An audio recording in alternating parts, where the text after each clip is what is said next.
Sanidade está copiando literalmente a señora Esperanza Aguirre de Madrid e o imputado Camps de Valencia, unha liña de privatización clara que pode, porque aquí falamos de moitísimos cartos, que pode arruinarnos de por vida e provocar unha reducción clara da cartera de servizos sanitarios e tamén de outras áreas da Xunta, porque ao final está todo no mesmo paquete.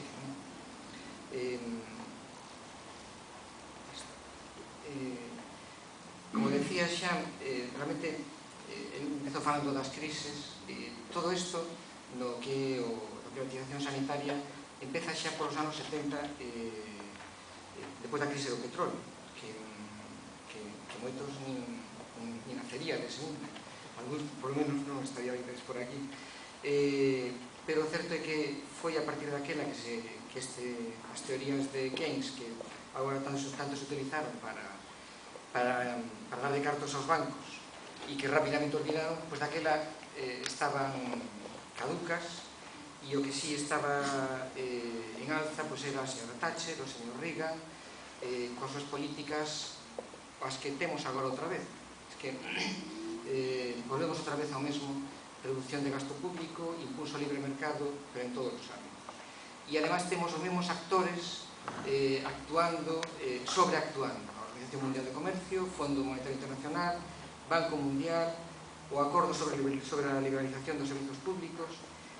É sempre o mesmo. Isto, os informes do Banco Mundial de hai máis de 20 anos xa iban nesa liña, a liña de privatización dos servizos e de fortalecer o mercado en todas partes.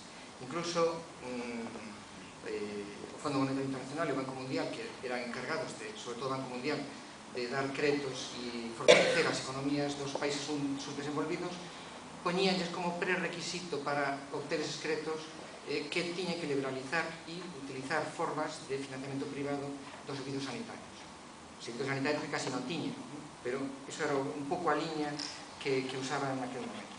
Atendendo ao acordo de liberalización dos servizos públicos, tamén a Unión Europea, que sempre está de primeira, aparece nesta liña, o que está facilitando é eliminando todas as barreiras na implantación do sector privado na sanidade, introducir a competencia entre proveedores e facilitar a libre circulación das empresas sanitarias privadas por todos os sistemas.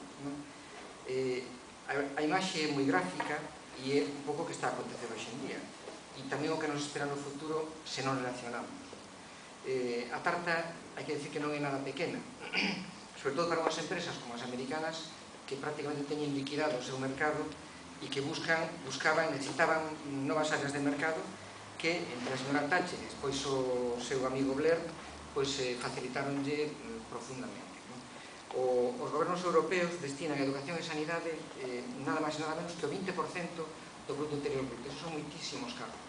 E iso é o que quere todo o mercado privado xogar, é o que quere usar agora. Todo, hai que recordar máis